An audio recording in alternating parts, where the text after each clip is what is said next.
his contribution was not limited to the borders of our country. He had high respect of technology and high respect of how technology will develop and was developing back then at an exponential rate. So his efforts actually went well beyond our borders. So one of the examples was a project that was initiated in Chad's remote Bahr al-Ghazal region. It's an agricultural area producing cotton and groundnut. Sheikh Zayed had instructed that solar-powered pumps to be installed in 20 sites across this area, bringing water to the surface for communities that suffered water scarcity. Of course, at first, the local communities discounted this and were not very optimistic about it, but later on, it proved to be life-changing for them. Similarly, in 1998, and if we look into Mongolia, Sheikh Zayed instructed that there would be a hydropower scheme formed, and this ambitious project had major socio-economic development impacts and proved sustainable energy is a viable solution for the future to come. The project basically included the construction of a dam, and the total installed capacity was around 11 megawatt, meeting nearly 90% of the energy demand of the adjacent provinces. Ladies and gentlemen, Sheikh Zayed had a vision that the UAE could become a role model and a living example of sustainable development. That vision is today's reality, and that belief has proven to be absolutely correct. He committed his nation for more and better, and the UAE delivered both locally and internationally. Within just 5 decades, a very young country when you compare it with other global countries. Our population surged from 345,000 in the year 1971, the year of the country's formation, to 9.5 million today. We are one of the fastest growing economies. Our GDP grew exponentially from 6.5 billion dirhams in 1971 to 1.62 trillion in 2022. And we plan to almost double that by the year 2030 to 3 trillion dirhams.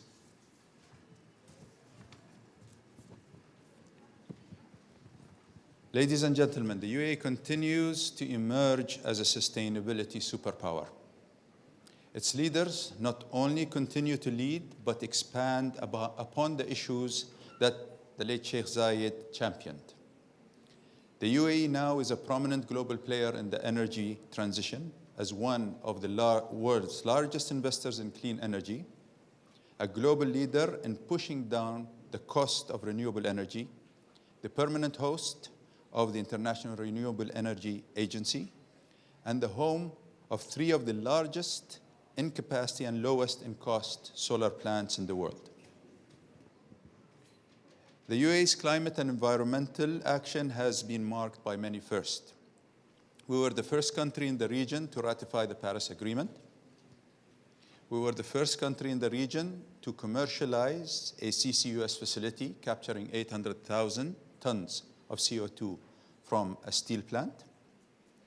We were the first country in the region to commission a hydrogen project, a green hydrogen project.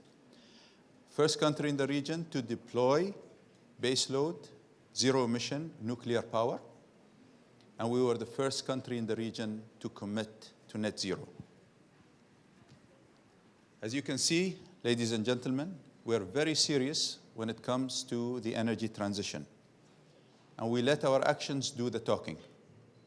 In 2022, our renewables capacity stood at just over 3 gigawatts, and we plan to triple this number by the year 2030. We also expect that our energy demand is going to increase with time. In 2021, our energy demand was nearly 154 terawatt hours, And in 2030, we anticipate this to grow by around 37% to 211 terawatt hours. However, shifting to clean energy sources will help us meet this demand while at the same time reducing our emissions. In 2021, our emission coefficient factor was 556 grams of CO2 per kilowatt hour, while in 2030, with the anticipated growth that I mentioned, the 37%, we are committed to an emission factor of only 270 grams per kilowatt hour, i.e., growth of 37% and cutting down emissions by 50%. We have also diversified our economy. As a result, of course, contribution of oil to the UAE's GDP has declined significantly. In the 70s, it accounted for over 70% of our GDP. Today, it has just fallen down to around 30%, and it will reduce further. Our domestic and international development efforts touch the lives of hundreds of millions of people across the world, embracing the concept of sustainability. Masdar has been very active on the global front. We have executed numerous projects, $50 billion worth, in 40+ countries, and there are even more coming in the pipeline. Every step we take represents a small victory within the global picture. We will continue under the guidance of our leaders to follow Sheikh Zayed's steps and integrate sustainability across the board to ensure future generations can live and grow on a planet with abundant resources and a healthy environment. This, ladies and gentlemen, is what from the UAE to the world means. Thank you for your time.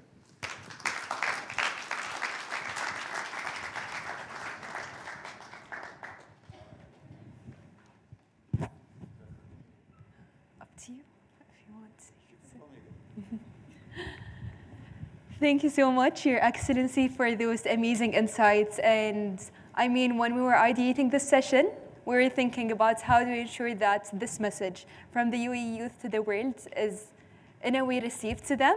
And thank you so much for phrasing it in your way. I mean, I was very inspired personally by it, and I hope that all of you guys are very inspired by that message as well. And it's always also very inspiring to see how, as a very young country, as the UAE, Sheikh Zayed started this legacy of sustainability, and it's always very heartwarming to just imagine how he would be proud of us as the next generation, as the coming generation, as we're leading the way of his vision. And now I'd like to call on our amazing speakers today with us, Ms. Gauri Singh, the Deputy Director General of IRENA, and Ms. Janka O'Brien, Director of Sustainability at Emerson, and His Excellency Hisham Bedr, Assistant Minister for Strategic Partnerships and Excellence and Initiatives from Egypt. Welcome to the stage.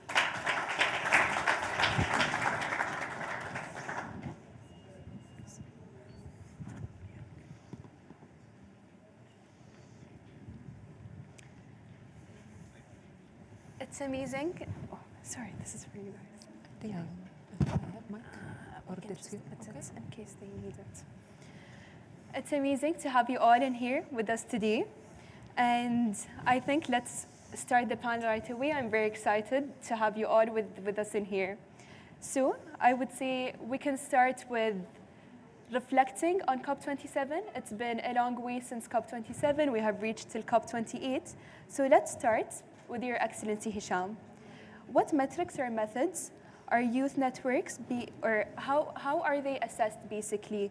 And how do you ensure that the effectiveness and the sustainability of those energy-focused projects is continued? How are they assessed, and how is that continued in Egypt? And how do you see their impact basically in there? Bismillah ar-Rahman ar-Rahim. Assalamu alaikum wa rahmatullahi wa barakatuh. Thank you very much for the invitation. And I cannot start my presentation without giving homage to my friend and thanking him for his speech, because the Sheikh Zayed is not only a symbol in the Emirates, he's also a symbol in Egypt. You have a whole city in Egypt named after Sheikh Zayed for all the bridge of friendship, of brotherhood that he built between Egypt and the Emirates.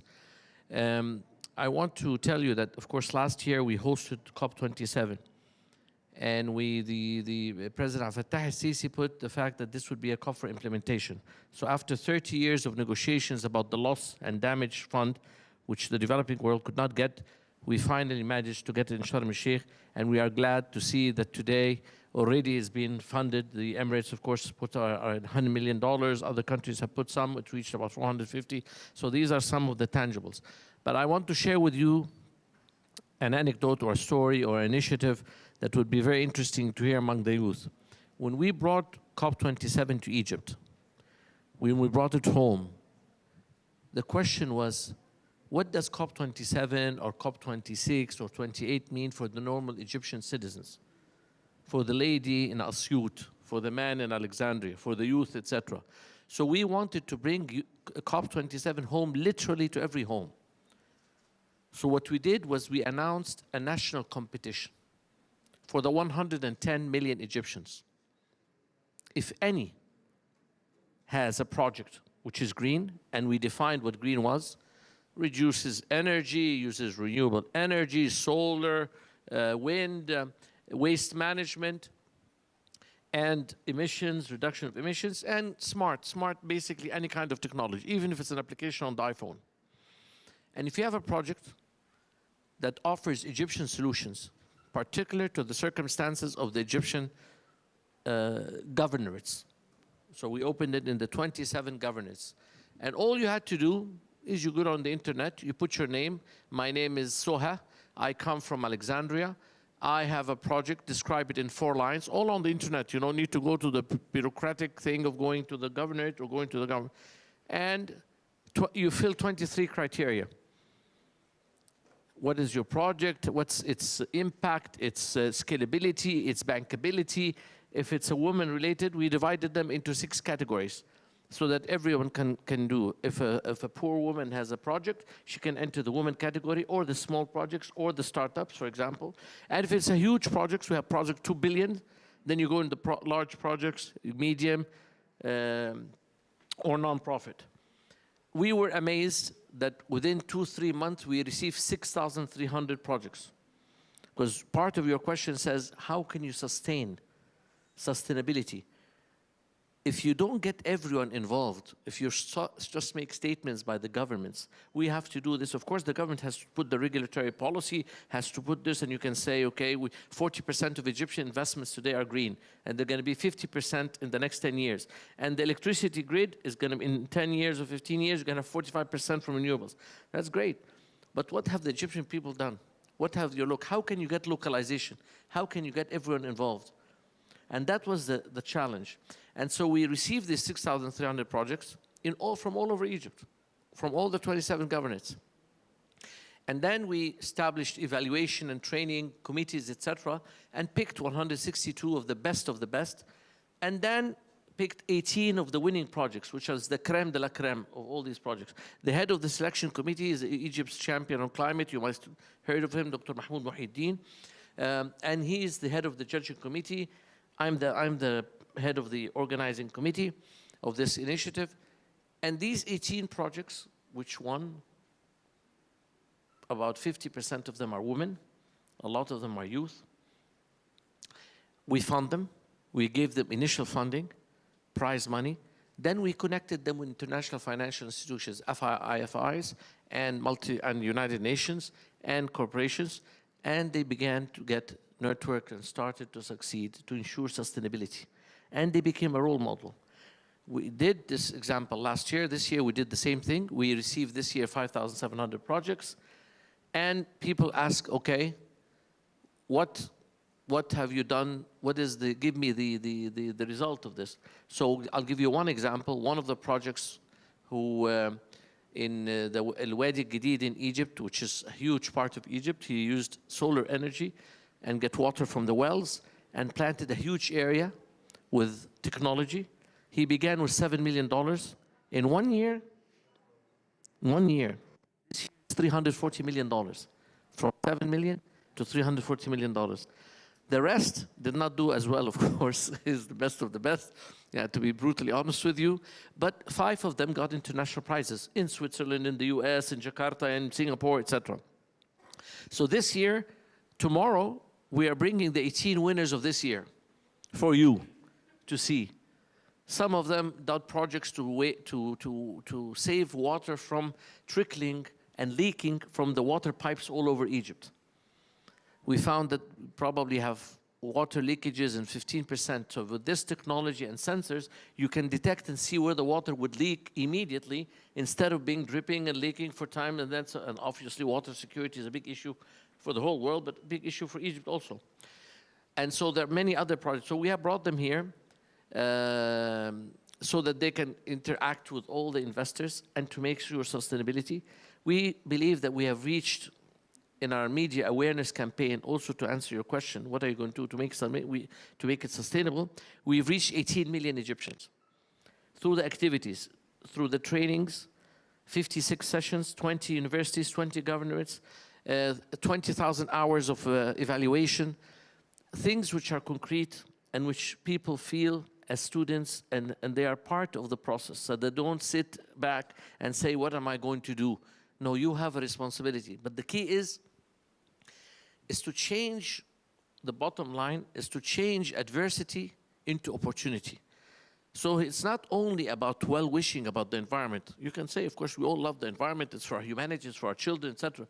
But if you tell an ordinary citizen, they says, I want to make profits, sir. I can't afford my meals. I said, exactly, that's why. If you don't make money, I will not accept you as a winner. You have to, unless you enter the category of the non-profit, then there's a whole set of projects there. So the idea is to make sure that your solutions, offering solutions, coming from down up, not from up down, and changing investment to opportunity and strategic partnerships. Strategic partnership with everyone, where the governance, with the people, the private sector, IFIs, investors come. But the most important strategic partnership is with who? Who is the most important strategic partner in this area?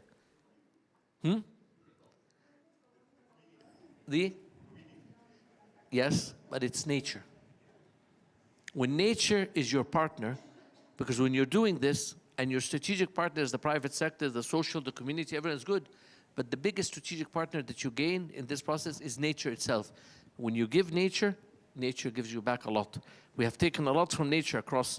We are a country in Egypt, 7,000-year history, so even the ancient Egyptians had on the murals of the temples things about preserving environment, the water of the Nile, never pollute the water of the Nile, to be preserved, what preserved it. So we have taken a lot from nature.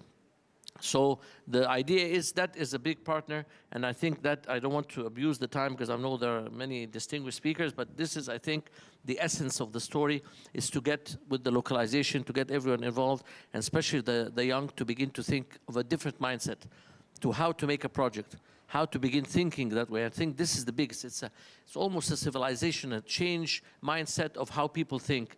That when I think for the future, I have to bear two things in mind. One, technology, smart, essential, and one is climate solutions. Use that to my advantage. Thank you. Thank you. Thank you so much. Thank you so much, Your Excellency, for those great insights. And I mean, I personally didn't know about this program that you guys had in Egypt. And the only, I think, comment that comes to my mind once you were talking about it is like كفيتوا وفيتوا. Like I don't know how to translate that, but it's كفيتوا وفيتوا.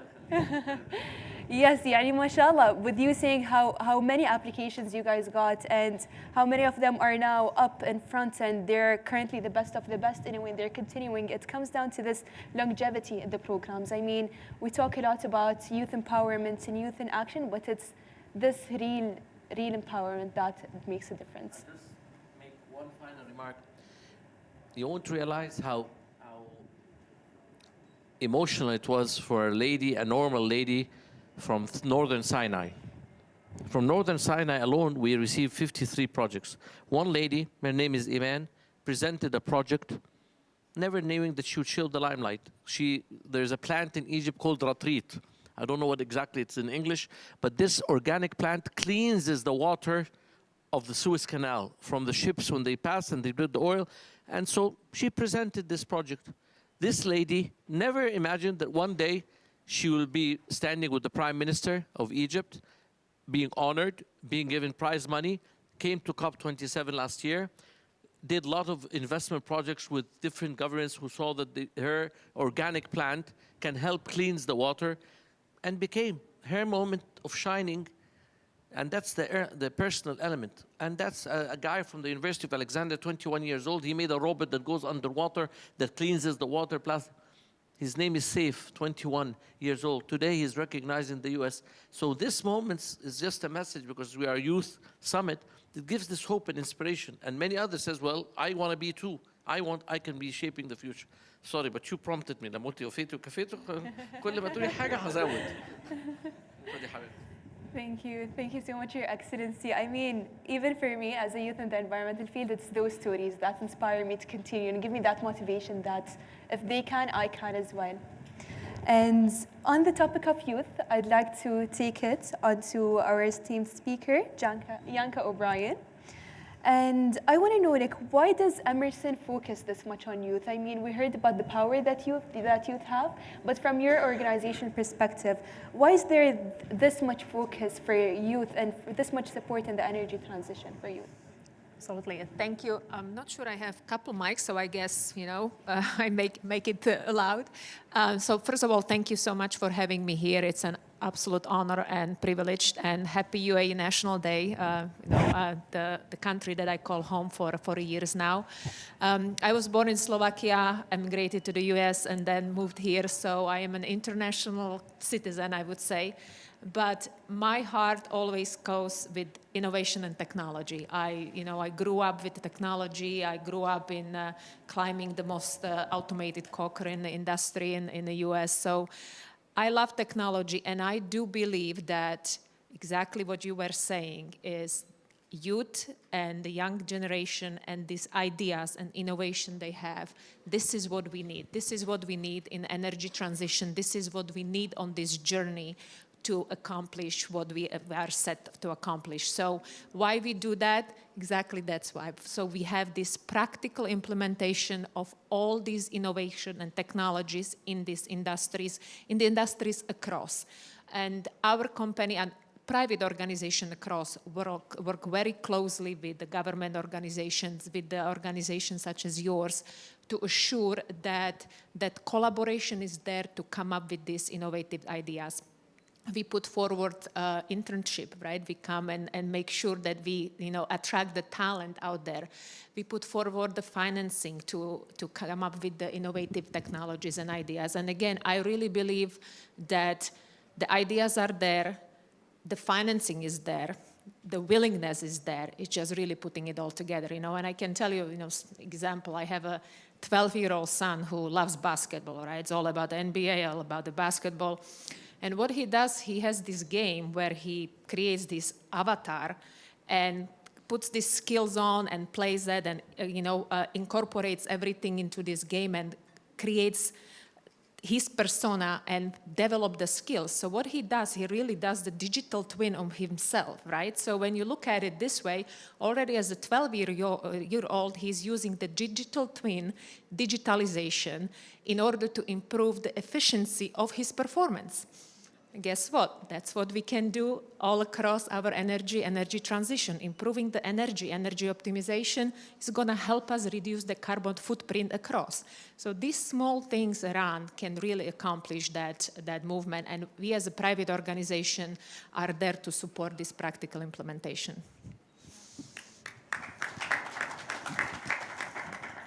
Thank you so much. And I think, to be honest, kids always as well inspire us when you see how creative kids are. And I mean, there are like many studies to show how it's people growing up and it's the system that kills that creativity. So it's basically this thing that reminds us that creativity is there and we can facilitate the different resources that we have with us.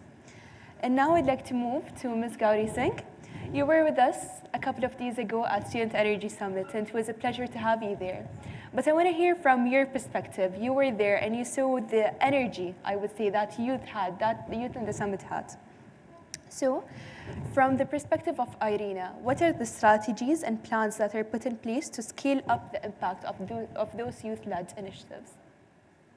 Let me start by, first of all, congratulating the COP presidency for getting us to such a great start.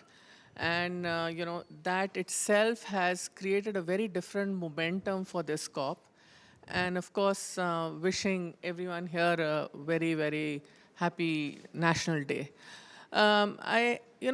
With Irina, I have to say that it's been a journey. We started our journey with inviting many of the high school students to come and to help and volunteer during our assembly sessions.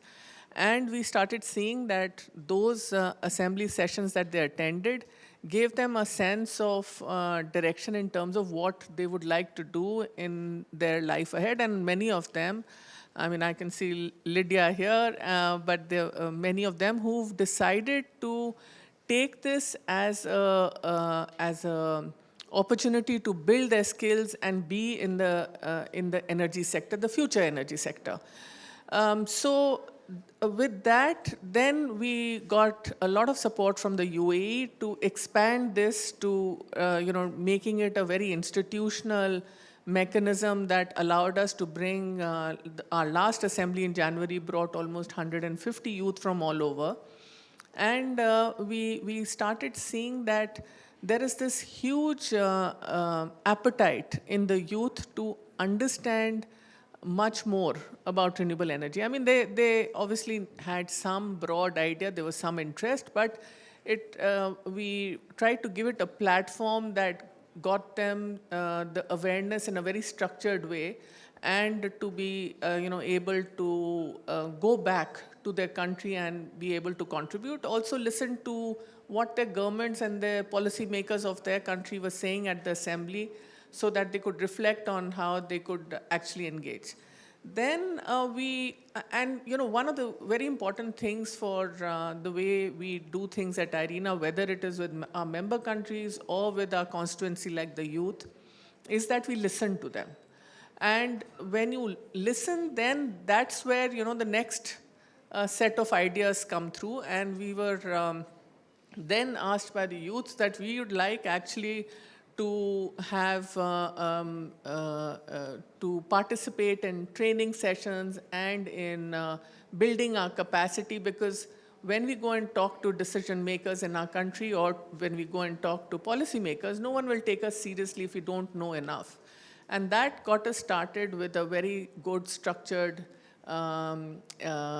training program that build their capacity, that build their awareness of what the various technologies of renewable have to offer, and what is the interface of renewable energy with their, their daily lives. Then again, there's the youth is, they're always pushing the envelope, and they pushed the envelope again and said, look, from amongst us, there are many entrepreneurs, there are many innovators, there are many people who want to take this as a profession. IRENA says that the jobs the numbers will grow. So, IRENA numbers say that the jobs today in renewable energy, which are about 13 million, will grow to about 38 million in 2030. So how is it that we can take this opportunity and create a difference? And that got us to also start a program where we got very good support from the UAE of the Next Gen Accelerator, which has allowed us to collaborate with venture capital funds and with the foundations that we are now organizing a very good mentorship program for the young innovators and young startups. So so as I say, that this has been a journey, but it's also been a very rewarding journey, because the youth are never a very passive recipient of things. We find that they keep pushing us to the next level, and that's what keeps the engagement that much more solid and gets us to think ahead of the curve and make sure that we don't lag behind, whereas they're aspiring to do so much more. I just think for Irina to be based at UAE, you just have to look around and see how many nationalities stay here. So it's really, in one way, it's a reflection of how the world is, you know. So it's in that sense when we run a program like the growth program, where we invite the youth in colleges who are, you know, just done their undergraduation, doing the masters from UAE to come and do internship with us, then we find that there is a lot of enthusiasm. If we have a scope of taking in 40 or 50, we find that there are more than 600, 700 people applying. So it's just, as I said, we feel that we have to keep being open and let the youth keep pushing the envelope. Exactly. I mean, as a reflection from my side, I would say with youth, it's the energy that is the key changing factor. I mean, the finance is there, the empowerment is there, and then youth would lead it with the energy that they have. And we really wanted to have youth interventions from the audience, but I'm very mindful of the time, and I'm very sorry that we can't open it up, and the Pavilions team is there. And I would just want to say thank you all for this very insightful talk. Thank you, Your Excellency Sharif, for this. And it's just been a pleasure to have you all in here to see how youth initiatives are being, in a way, like strategically planned for them to continue and go on, because it's not just a one-time engagement at the end of the day. It's how to ensure that it's this meaningful engagement. So thank you all, and I would like to invite you, Your Excellency Sharif, for a group picture with us on the stage.